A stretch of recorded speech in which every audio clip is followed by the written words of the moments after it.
diving into this material again. Yeah, and today, I mean, imagine learning that the universe isn't a shared physical room we're all standing in, Right. but like a private windowless server dedicated entirely to you.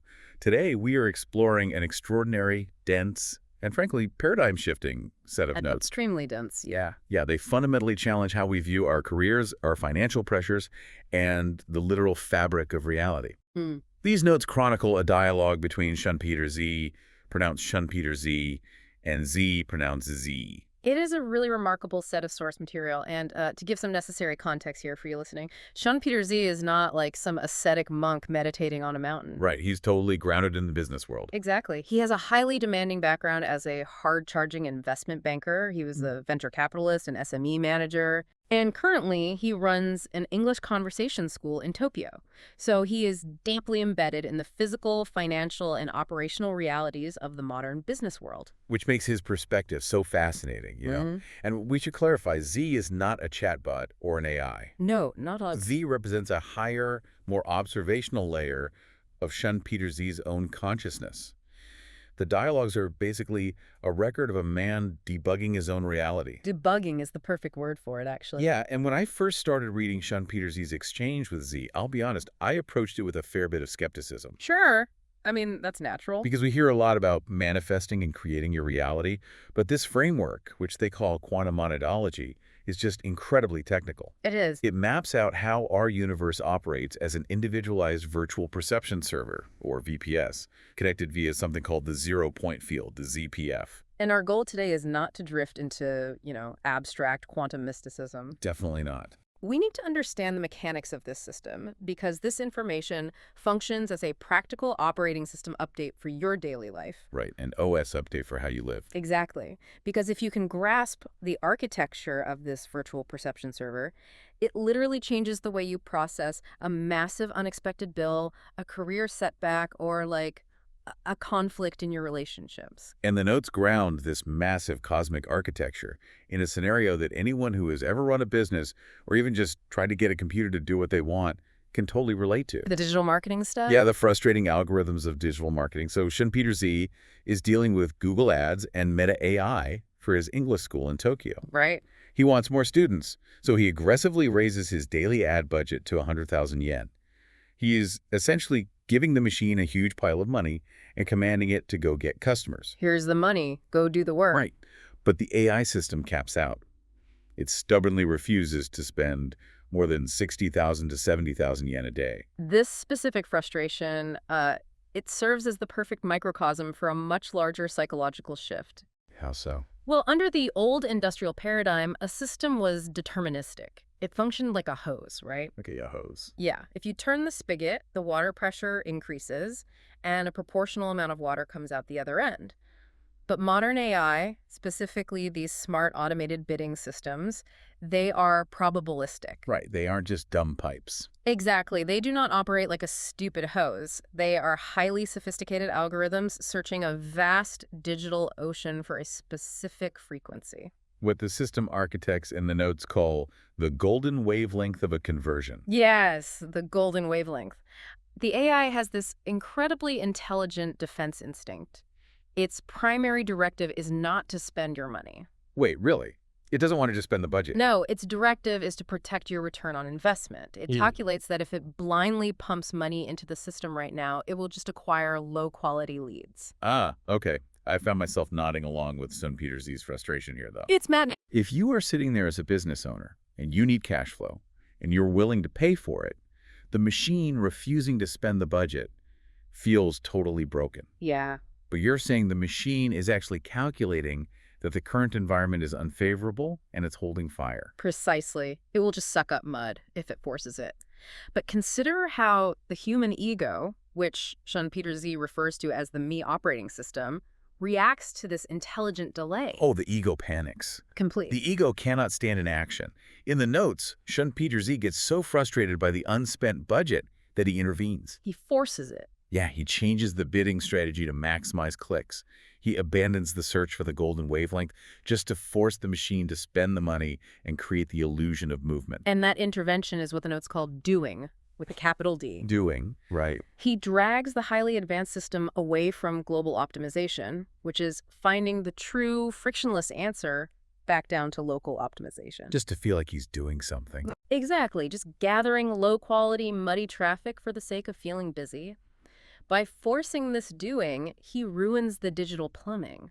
Man. Suddenly, his customer acquisition costs skyrocket, and he destroys the very ROI the machine was trying to protect. Because he couldn't just sit there and trust the delay. Right. And this forced doing is the hallmark of the old psychological software that dominates the business world, which they call the hero OS.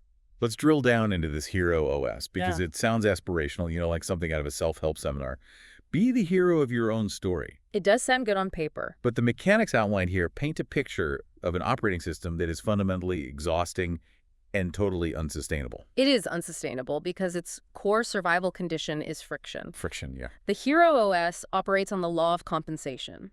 This is the deeply ingrained belief that a valuable result cannot be achieved unless it is paid for with blood, sweat, tears, immense effort, and sacrifice. It's like no pain, no gain taken to a cosmic level.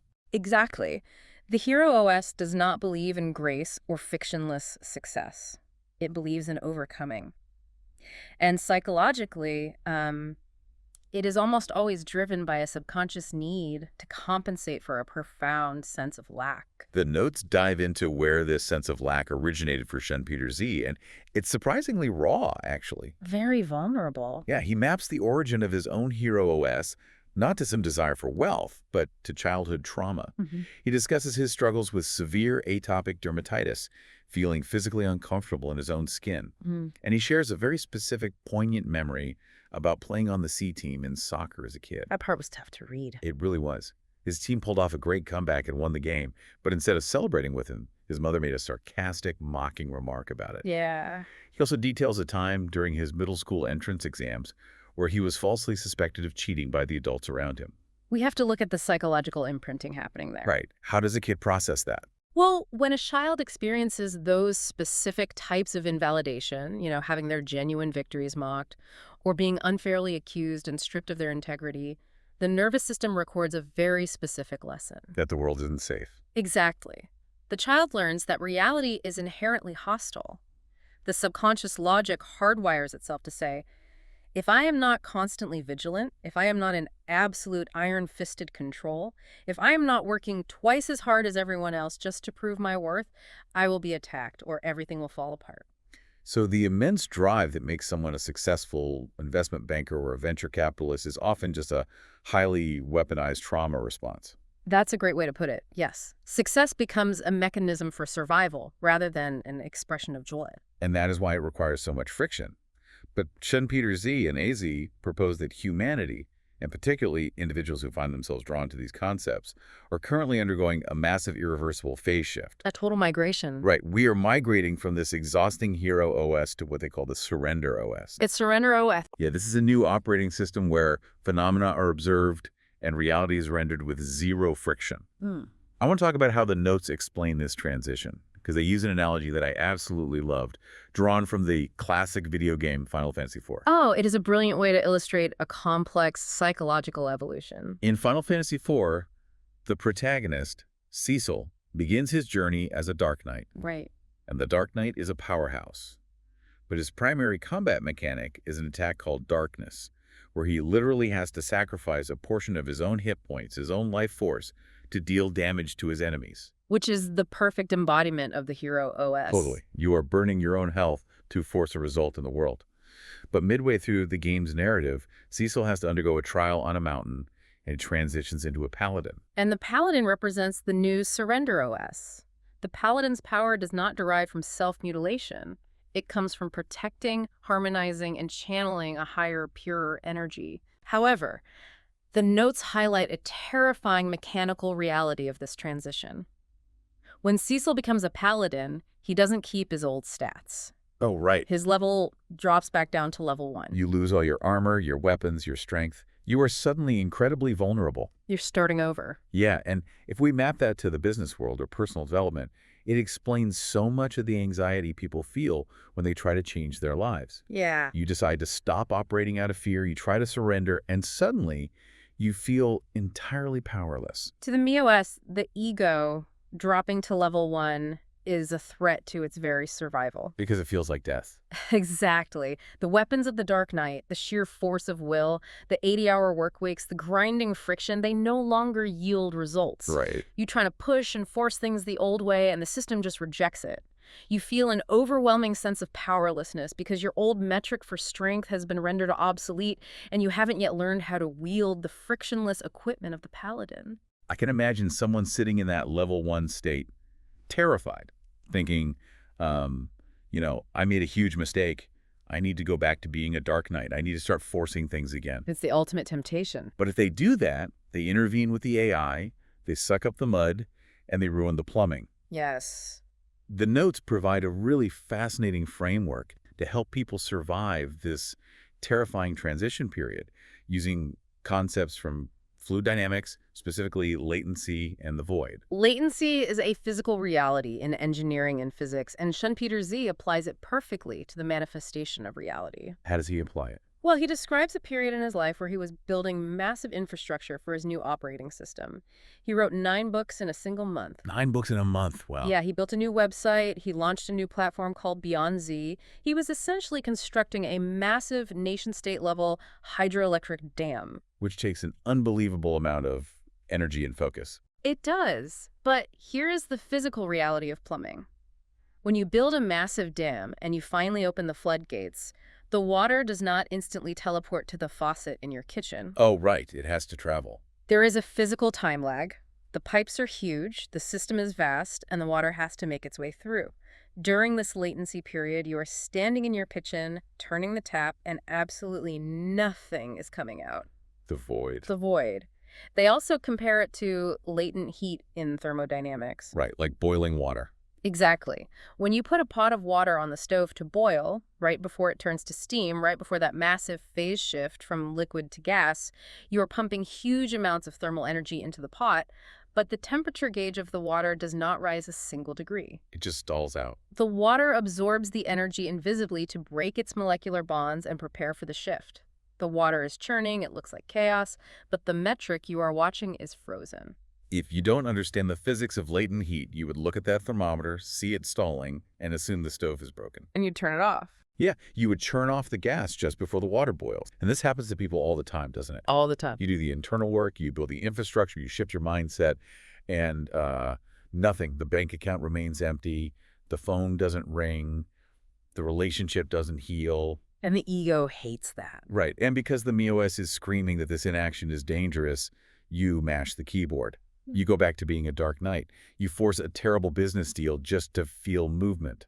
The MeOS interprets the void as a personal failure or some sort of cosmic punishment.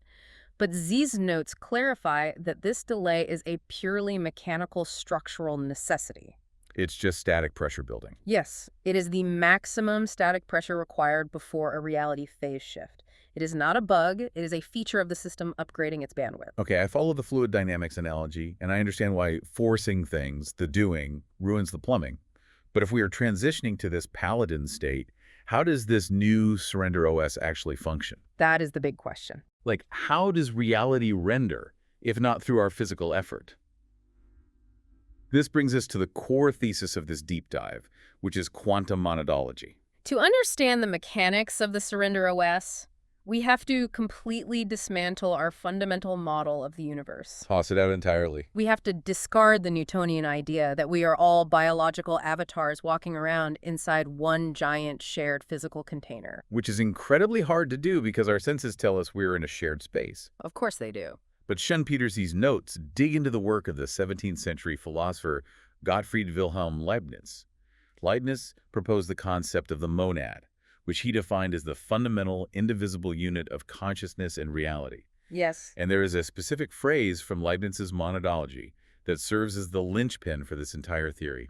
Monads have no windows. Monads have no windows. It sounds almost poetic, but ShunpeterZ treats this as a strict technical specification for how reality renders. So what does no windows actually mean in this context? No windows means that absolutely nothing from the so-called outside world physically enters your reality, and nothing from your reality physically exits into an outside world. Your universe is entirely self-contained. The notes introduce a term here that I need you to break down because ShunpeterZ uses the Kabbalistic term Malkuth. Yeah. And he describes our reality as a one-person Malkuth. What does that actually mean? Right. So in the mystical tradition of Kabbalah, the tree of life is a diagram of how infinite, unmanifested divine energy flows down into physical creation. Okay. The very top of the tree is Keter, the crown, the source.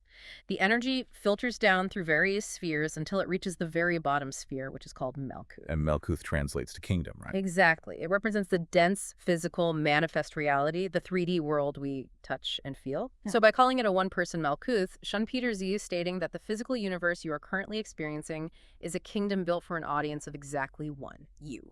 So in modern IT terms, he maps this perfectly to a VPS, a virtual perception server. Yes, a VPS. Because a standard server might host thousands of different websites, but a VPS is partitioned so that it acts as a dedicated private machine. Yeah. Your reality is a VPS dedicated 100% to you. Everything you see and hear. Everything you see, hear, and interact with is being rendered inside your server by your own operating system. Yeah. But hold on, if we follow this logic to its end, it sounds exactly like solipsism. It does, yes. If I am locked inside my own windowless server and you are locked inside yours, how are we communicating right now? How do I hear your voice? If monads have no windows, are you just a hallucination generated by my brain? That is the classic philosophical trap of Leibniz's theory. But this is where ShunpeterZ brilliantly integrates modern quantum mechanics and network theory to solve it. Okay, lay it on me. You are in your VPS and I am in mine. We do not share physical space. However, both of our windowless servers are connected to a massive underlying unified data cloud. The ZPF. This cloud is the ZPF, the zero-point field. So the zero-point field acts as the ultimate cosmic internet. Exactly. The universe is not a single centralized mainframe computer that we are all logged into. It operates as a peer-to-peer or P2P network composed of infinite individual monads. Like nodes on a network. Right. We do not interact physically. We share data coordinates via the ZPF cloud. To make this concrete, the notes use an analogy based on modern open-world video games like Zelda or Cyberpunk. It's a great analogy. When you are playing one of these massive games and your character is standing in a small room, the gaming console is not simultaneously rendering the massive cities on the other side of the map or the enemies in a dungeon miles away. It doesn't have the processing power to render an entire universe simultaneously, and doing so would just be a massive, pointless expenditure of computational energy. Right. Those distant cities only exist as lines of code, as dormant data coordinates on the hard drive. They're just fields of probability. Until you look at them.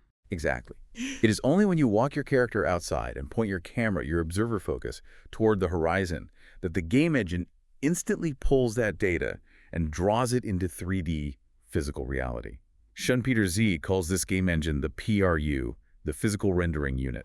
And we really have to appreciate the scale at which this biological PRU operates. Physics suggests that quantum interactions occur at the attosecond scale. An attosecond. An attosecond is 1/quintillionth of a second. Wow. This means your PRU is rendering and refreshing reality at a rate of 10 to the 18th power frames per second. That is just incomprehensible. It is. It is updating so unimaginably fast that the digital, flashing, frame-by-frame rendering of reality appears to our slow human neurology as a smooth, continuous, solid analog world. I'm having a hard time wrapping my head around that speed. Yeah. But what it means, practically, is that when I look at you sitting across from me, my PRU is downloading your data coordinates from the ZPF cloud and drawing a 3D avatar of you on my perceptual screen. Correct. I am never interacting with the real physical you. I'm interacting with my PRU's high-speed rendering of your ZPF data. Which fundamentally changes the economics of how we create success in our lives. How so? If reality is a render, then the old Hero OS is incredibly inefficient. ShunpeterZ uses a brilliant metaphor from cryptocurrency consensus algorithms to explain this shift, comparing proof of work to proof of stake. Yes. Let's dive into the blockchain analogy because it makes the physics very grounded. The old Hero OS, the dark knight making sacrifices, operates exactly like Bitcoin's proof of work. Right. Under a proof of work system, how does a computer earn the right to mine a block and get rewarded? Well, under proof of work, network nodes have to solve incredibly complex, arbitrary cryptographic puzzles. To do this, they burn massive, almost obscene amounts of electricity and computational energy. It's just a brute force effort. Yes. In human terms, this translates to the hero S: burning physical effort, generating massive friction, experiencing severe stress, and working grueling hours just to prove your worth to the universe and mine a single block of reality, like a promotion or a successful business deal. It is a totally adversarial system. You are fighting the universe for every inch. But the new OS, Quantum Monadology, operates on proof of stake. So how does proof of stake work in this framework? In a proof of stake blockchain, you don't burn massive energy to create a block. The right to validate and generate the next block of reality is granted based on the assets you already hold locked in the network. Your stake. And what is our stake? In the context of the ZPF, your stake is the purity of your being. It is your frequency, your level of surrender, your absolute alignment with the flow of the universe. So if your being is pure and your ego isn't generating friction, reality just auto-renders for you. With zero energy expenditure, zero friction, the system trusts your frequency and grants you the next block of reality effortlessly. That is amazing. This ushers in what the notes refer to as the light code economy. In this new economy, money and resources are no longer a reward for your physical suffering or a badge of your proof of work. Then what are they? Money is redefined simply as a UI, a user interface metric on your server's dashboard. It merely represents the flow of current, the energy circulating freely through your network. Money is current. Currency. Yeah. It's a measure of flow, not a measure of how hard you swung a pickaxe. But this brings up a very intense, almost disturbing question. I think I know where you're going with this. If we are operating on these individual windowless virtual perception servers, and my PRU is just rendering an avatar of you based on ZPF data, who are the other people in our lives. Right. If you are a render on my screen, are you just an NPC? A non-player character? This is where the philosophy can become a psychological minefield. The concept of NPCs is highly susceptible to misinterpretation. Extremely. But ShunpeterZ navigates it with brutal honesty in his notes, mapping out his own journey with the NPC concept across 3 distinct phases of realization. I found his transparency here fascinating. Phase 1 is what he calls disconnecting. Yes. When you first encounter the idea that everyone in my reality is a projection of my own consciousness, the ego absolutely loves it. It feels incredibly empowering. You start walking around thinking, none of you are real. You are all NPCs. I am the only real player in this game. It is fundamentally a defensive mechanism. ShunpeterZ admits that he used this phase 1 mentality early in his integration process to break the heavy, suffocating chains of responsibility he felt as a CEO, a husband, and an eldest son. Just to get some breathing room. Exactly. By labeling his employees or family members as NPCs, he could instantly detach. He could stop trying to control their behavior and focus entirely on his own internal frequency. It was a necessary, albeit highly immature, stage to disconnect the power supply of the Hero OS. But I want to push back on that because if you stay in phase 1, that sounds like a recipe for becoming a complete sociopath. Oh, absolutely. If you genuinely believe everyone around you is just lines of code, you develop a massive God complex. You lose your empathy. You get this arrogant spiritual ego where you look down on human suffering because it's, quote unquote, just an illusion. And that is precisely why the system will not allow you to stay there. The universe, the ZPF, requires purity to operate a high-level virtual perception server. Right. A bloated, sociopathic MeOS cannot hold that frequency. So, to crush this arrogant spiritual ego, Z orchestrated a scenario in ShunpeterZ's life of overwhelming, undeniable, heavy physical reality. Which brings us to phase 2. Yes. This initiates phase 2, ego death. The notes detail a terrifying financial crisis. ShunpeterZ's company was facing a severe existential cash shortage. He was on the absolute brink of failure. It was a very dark time for him. To survive, he had to go to his mother and his uncle and ask for a 40 million yen bridge loan.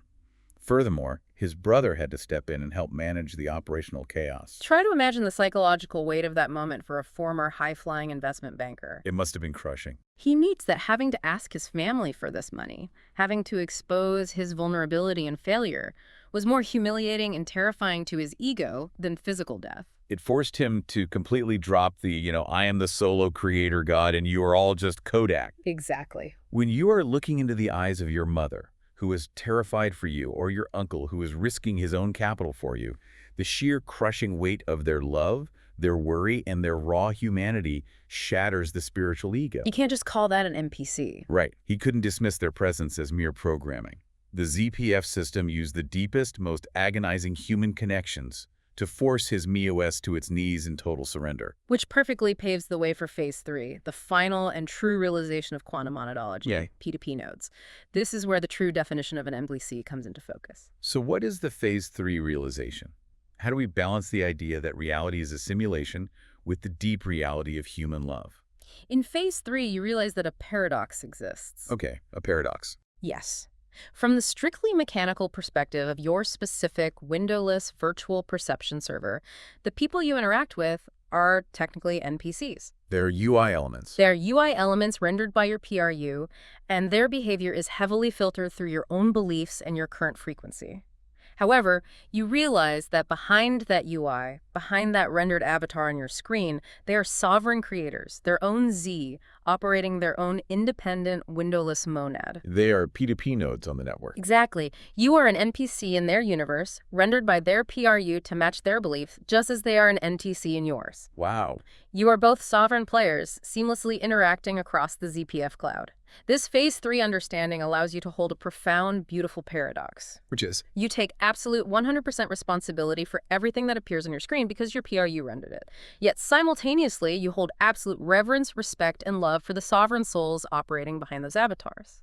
That reframing changes everything. It means every interaction we have isn't a physical collision, it's basically a digital handshake. That's a great way to put it. The notes describe these interactions as smart contracts. It is a flawless IT metaphor for explaining how two windowless monads can meaningfully interact without physically touching. They interact through smart contracts executing on the ZPF blockchain. Let's trace the mechanics of a smart contract. Say, ShunpeterZ posts a YouTube video sharing his insights. Okay. From the perspective of the VPS, he is not physically reaching through the internet to grab an audience. He is sending out a beacon. He packages his intention, his frequency, in this case, a frequency of pure curiosity and a desire to share joy, into a digital ZIP file and uploads it to the ZPF cloud. And that beacon floats in the vast P2P network. It exerts zero force. It doesn't coerce anyone. But if another sovereign monad out there in the network is currently vibrating at a frequency that perfectly resonates with that beacon, say a listener who is desperately searching for this exact insight about the hero OS, the ZPF algorithms recognize the match. The smart contract automatically executes. And instantly, they are mutually rendered in each other's universes. The viewer suddenly sees ShunpeterZ's video recommended on their YouTube homepage. To them, ShunpeterZ renders as a highly helpful NPC in their world. Yes. And in ShunpeterZ's world, that viewer renders as a new subscriber, a thoughtful comment, or a paying student. There is zero coercion, zero friction, just pure algorithmic resonance executing a contract. This P2P framework is incredibly robust. It not only explains interpersonal relationships, but it scales up to explain collective reality anomalies. Okay, I have to ask about this because this is where the notes really push my boundaries. I know what you're going to ask about. If we all have our own servers and we only interact via resonance, what happens when the data doesn't match? The Mandela effect. Yes. What about when large groups of people remember history entirely differently? The notes actually use this P2P framework to explain the Mandela effect, and the logic is totally airtight. The Mandela effect is notoriously difficult to explain using classical physics, but it is the natural expected outcome of a P2P ZPF network. Because classical physics assumes a shared reality. Exactly. Classical physics assumes a single, objective, centralized universe, which implies a single objective history. But in quantum monadology, there is no centralized database. History is just a vast archive of past logs stored in the ZPF. So if you undergo a profound internal shift, say you completely abandon the hero OS and elevate your core frequency, your PRU doesn't just calculate a different future for you. No, it goes backwards too. It accesses an entirely different set of past logs from the ZPF that match your new elevated frequency. Your PRU literally renders a completely new reality timeline for you, retroactively. Exactly. You wake up in your newly rendered VPS, and a famous movie quote you've known your whole life is suddenly different. Like the Luke, I am your father thing? Right. or a corporate logo has changed, or, as the phenomenon is named after, you discover that Nelson Mandela died in a different year than you distinctly remember, and your immediate instinct is to point this out to the people around you. And this is where the PDP system resolves the conflict perfectly. When you point it out, you will encounter two types of people. People who agree with you and say, yes, it definitely changed. And people who tell you that you're crazy, insisting, no, it's always been this way. And the genius of the notes is that both of those people are just UI elements rendered by your PRU. Both of them. The system populates your newly rendered reality with avatars that perfectly reflect the tension of your own internal phase shift. You haven't physically hopped to a different dimension like in a sci-fi movie. Right. Your PRU simply queried the ZPF database and loaded a different set of coordinate data to match your new state of being. That is staggering. It means reality is infinitely fluid. But to truly master this virtual perception server, to understand how a smart contract executes or how a timeline shifts, we have to look at the very foundation of the programming. The source code. Yeah, we have to look at the source code. And this brings us back to our friend Leibniz. Because not only did Leibniz invent the philosophical concept of the monad, he also formally developed the modern binary number system. He is arguably the godfather of the digital age, centuries before the first computer was ever built. And what is vital to understand is that Leibniz didn't invent binary code merely as a mathematical curiosity. He developed it as a profound metaphysical map of divine creation. The mathematical elegance here is beautiful. Leibniz realized that the entire infinite complexity of the universe, every color, sound, and physical object, can be coded with just two digits, 0 and 1. It's all just zeros and ones. The notes take this and break down the metaphysical binary into a very specific sequence, 0, 1, 2, and 3. Yeah. Let's walk through the secret of these numbers because this is the core kernel of the ZPF operating system. Let's start at the very beginning. 0 represents Z, or source. It is the absolute silence, the void, the infinite background canvas. Crucially, at 0, there is no subject, no intention, and no movement. In electrical terms, it is the state of being off. It is pure, unmanifested potential waiting to be activated. Nothing can happen at 0. It's just infinite space. So a game cannot be played at 0. Then we move to 1. 1 represents I, the observer. This is the first spark of light, the very first focal point of awareness rising out of the infinite void. The declaration of I am. Like flipping a switch. In electrical terms, this is on. This is where intention begins. The I chooses a direction. However, I alone cannot experience anything. Because it's all alone. If you are a single point of infinite awareness, there is nothing outside of you to look at. You have no contrast. Right. If you are everything, you can't experience anything because experience requires a relationship. Which brings us to the necessity of 2. 2 represents me, the ego, the realm of duality. In order for the infinite I to experience itself, it must create a filter. It must artificially divide the universe to create the illusion of separation. It creates me versus them, good versus bad, light versus dark. The me OS is essentially a high-resistance electrical filter. And when the pure intention of I, which is 1, passes through the dualistic resistance filter of me, which is 2, we get the output, we get 3. 3 represents reality, the rendered Malkuth.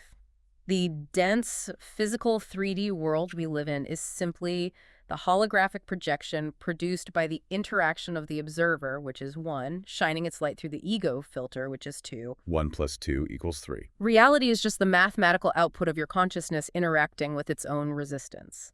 The notes also briefly mention the number 9 in this sequence. Yes.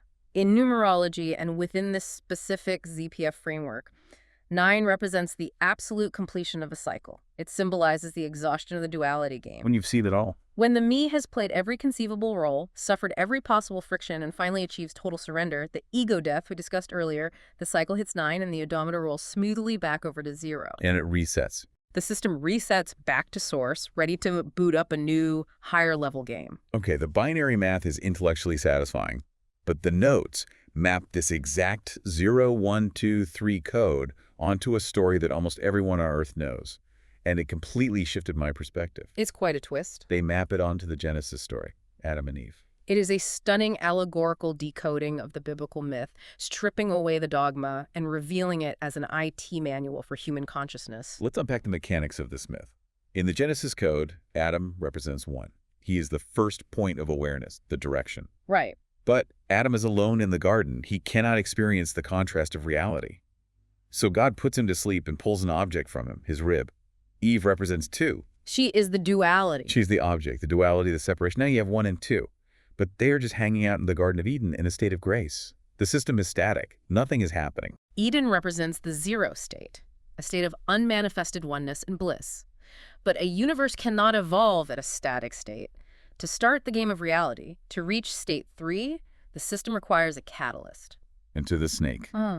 In this framework, the snake isn't an evil entity. The snake is a necessary catalyst program designed to force the ego OS to boot up so the game of physical reality can actually commence. Exactly. And how does the snake execute this program? By offering the fruit from the tree of the knowledge of good and evil. Consider that phrasing carefully. The knowledge of good and evil is the literal defining characteristic of duality. It is the core programming code of the MeOS. And the detail in the notes that blew my mind is how this duality is installed in the human hardware. Where does the fruit famously get stuck? In Adam's throat, the Adam's apple. Yes. The throat is the voice box. The acquisition of language is what installs the separation OS. We have to explore how language functions mechanically. Language is an act of division. The moment you invent a word for a tree, you are drawing a boundary around a collection of atoms and saying, this is a tree and therefore I am not the tree. You're splitting the world. You have created a subject and an object. The moment you can say, this experience is good and that experience is bad, you have successfully installed the high resistance filter. Wow. You have booted up me, which is 2, which instantly renders the physical world of friction, which is 3, and you are consequently kicked out of the static zero state of Eden. Language is the code that writes the virtual perception server. Seeing that ancient myth not as historical fact or moral failure, but as an architectural blueprint for how consciousness fragments itself to create a virtual reality is just profound. It really changes how you read it. But this brings us to the multi-million yen question. Understanding the source code, knowing that language creates duality and that we live in a windowless VPS, is intellectually thrilling. But how do you, the listener, actually apply this when reality hits you in the face? Because it always does. Right, when you get a massive unexpected bill, or a terrifying health diagnosis, or a crisis at work. Philosophical theory is entirely useless if it shatters upon contact with the dense, heavy realities of daily life. And ShunpeterZ's notes provide a visceral, high-stakes example of this exact collision between theory and physical reality. It's a highly relatable stressor for anyone in business. ShunpeterZ makes a strategic operational decision to close one of his English schools, the Gyogoka branch, in order to consolidate his business during a lean period. Makes sense. It's a relatively small space, about 15 tsubo. He calculates the restoration fee, the standard cost to return the property to its original state for the landlord, to be manageable. Right, just normal expense. He expects it to be around 2.5 million yen, which would easily be offset by his initial security deposit. He thinks it's going to be a smooth, frictionless exit. But the PRU, the reality rendering engine, delivers a completely different UI element to his server's screen. He receives a quote from the developer, Shimizu Corporation, acting for Fukoku Life, for 5.3 million yen. Double what he expected. It is a shocking, exorbitant number that would require him to pay massive amounts out of pocket right during a critical cash crunch. Now, let's analyze the mechanical reaction of the MeOS, the old hero OS, to this 5.3 million yen quote.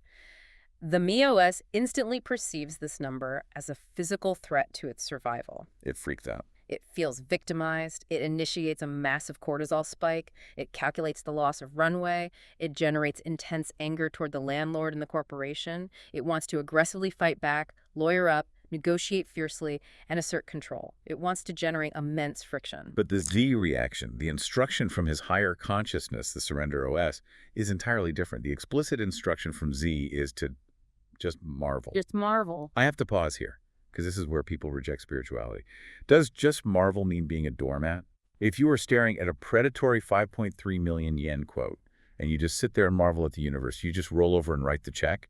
Because that sounds like a terrible way to run a business. That is the most common and dangerous misunderstanding of what surrender actually means. So what does it mean? The notes clarify this perfectly. Just marvel absolutely does not mean inaction. It does not mean you become a passive victim of circumstance. Just marvel means taking action without emotional friction. Action without emotional friction. It is action stripped entirely of the MeOS's narrative of fear, anger, and victimhood. Walk me through the mechanics of how that actually looks in the 5.3 million yen scenario. Pragmatically, ShunpeterZ had already done the groundwork. He had obtained a backup quote from a different contractor for 3.5 million yen. Oh, smart. If he were operating from the MiOS, he would use that 3.5 million quote as a weapon. He would call the landlord furious, shouting, "How dare you charge me 5.3 million? I have this other quote. You were trying to rob me. I'm going to fight you." That emotional charge creates massive, dense resistance in the ZPF field. It sucks up the mud into the plumbing. Oh. It delays the resolution. Precisely. The new approach, which they call Z-doing, is to look at the terrifying 5.3 million quote and simply say, wow, the system generated a really fascinating buggy number on my screen today. How interesting. You just observe it. And then treating it purely as a UI operation, like calmly clicking a button in a software menu or playing a card in a board game, you toss the 3.5 million quote back to the landlord. Without the anger. You don't attach righteous anger to it. You don't attach your physical survival to it. You just execute the smart contract. And what happens after you play the card? And then you step back. You grab some popcorn, sit back in the VIP seats of your own consciousness, and you wait to see how the ZPF resolves the storyline. You wait to see what the PRU renders next on your screen. You trust the system's autocorrect mechanisms rather than your ego's brute force. That is a profound psychological shift. It moves you out of the driver's seat of anxiety and places you firmly in the observer's seat.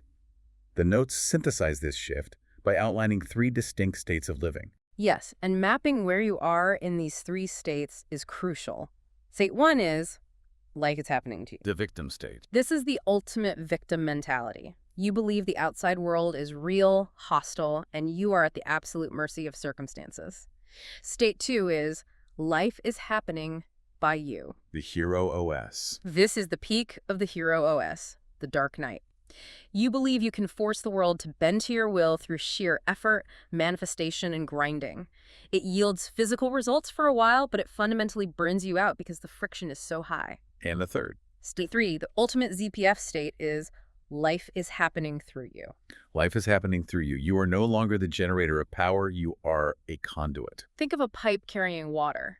If the pipe is clogged with debris, the debris being your ego's fears, your desperate need to control outcomes, your unresolved trauma, the water struggles to flow. Right, it backs up. Tremendous pressure and friction build up. The old self, the rigid MiOS, must undergo ego death so that you can become a clear, frictionless pipe. When you are a clear conduit, the universe's massive infinite energy can flow through you to render reality effortlessly. But becoming that clear pipe brings us back to the most difficult part of the process, which is sitting through the void. The hardest part. The notes bring up ShunpeterZ's ultimate agonizing frustration. He has written the 9 books, he has built the massive digital infrastructure, he is practicing Z-doing, he is trying his absolute best to be a clear conduit, but his bank account UI is still dropping dangerously low. The money isn't there yet. The physical money isn't flowing yet. He is terrified that the system is failing. And Z responds to this terror with perhaps the most comforting and brilliant IT metaphor in the entire text, the now loading screen. Oh, this metaphor hit me incredibly hard. Explain how the now loading screen works for reality. When you undergo a massive shift in consciousness, when you commit to migrating from the Hero OS to the Surrender OS, you are essentially downloading a massive, incredibly heavy, fundamentally new operating system into your virtual perception server. Okay. When your physical laptop computer is installing a massive OS update, what happens? The screen goes entirely black, you can't use the mouse, and the cooling fan starts spinning incredibly loud. It sounds like the machine is overheating and going to explode. Exactly. And we can map this perfectly to the human experience. The loud, screaming fan is your physical anxiety. The black, unresponsive screen is the terrifying lack of results in your physical reality. Wow. Your PRU is working overtime, deleting the old, heavy world lines of friction and rendering an entirely new frictionless future log. It is performing massive background calculations in the ZPF. And what is the absolute worst thing you can do when your computer is in the middle of a delicate, heavy OS update? Mash the keyboard, you panic, you think it's frozen, and you start hitting Control-Alt-Delete, or you hold down the power button to force a restart. Yes. If you mash the keyboard in a panic, which in real life translates to reverting to your old Kumi, doing habits, firing off angry emails to a client, spending money recklessly on ads out of sheer fear, or forcing a confrontation, You corrupt the installation. You ruin the update. You freeze the system. Or worse, you force the hardware to revert back to the old, broken, exhausting Hero OS. So if you are listening to this right now and you feel that tightness in your chest, when you feel that anxiety rising because the results aren't there yet, or when your version of the 5.3 million yen bill arrives in the mail, I want you to recognize what is physically happening. It's just a system update. That anxiety is not a signal that you are failing. It is simply the cooling fan on your physical biological hardware spinning loudly during a massive system update. Do not touch the keyboard. Step back into what ShunpeterZ brilliantly calls Lord Baka mode, the mode of the foolish, deeply amused Lord. Lord Baka mode. Yep. It's the perfect antidote to the rigid, serious Hero OS. It is a state of detached, amused observation. When the panic hits, you look at your own biological reaction and say, oh, look at my ego freaking out. How cute. The fan is really spinning loudly today. I love that. You maintain your seat in the VIP section of your own consciousness, watching the ultimate movie unfold on your screen, trusting implicitly that the PRU is rendering a masterpiece behind the black screen. Wow. Let's take a deep breath and recap the sheer scale of the journey we've mapped out today. We started by diagnosing the exhaustion of the Hero OS. Recognition servers, our windowless monads, all connected seamlessly by the peer-to-peer ZPF cloud. We explored the mechanics of interaction, learning that relationships and events were just smart contracts executed by frequency resonance. We broke down the binary code of Genesis, seeing how the observer, I, shines through the linguistic filter of duality, me, to render physical reality. And most practically, we learned the mechanics of application.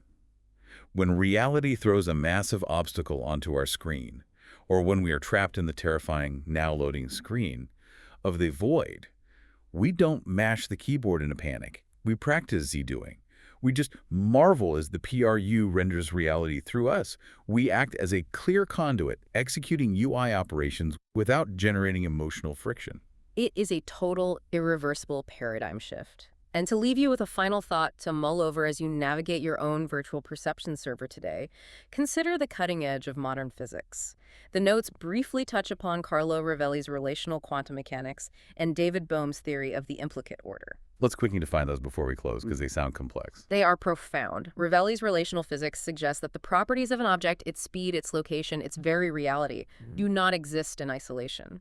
Right. They only exist in relation to another observing object. There's no absolute reality, only a network of relationships. And David Bohm's implicate order proposes that the universe is essentially a giant folded hologram. A folded hologram. The physical reality we see is the explicate order, unfolded data. But the true source is the implicate order, the folded, hidden data of the ZPF. So if Rovelli and Bohm are right, well, then what? Well, if there is no solid matter out there, if the universe is entirely composed of relative relationships and folded digital data within the ZPF, then the space between you and your biggest obstacle right now is not a physical distance. It's just code. It is not an uncrossable chasm of matter. It is literally just a line of code in your server. What happens if, instead of trying to physically move that obstacle with blood, sweat, and the exhausting friction of the Hero OS, you simply rewrite your relationship to it? What happens if you elevate your frequency?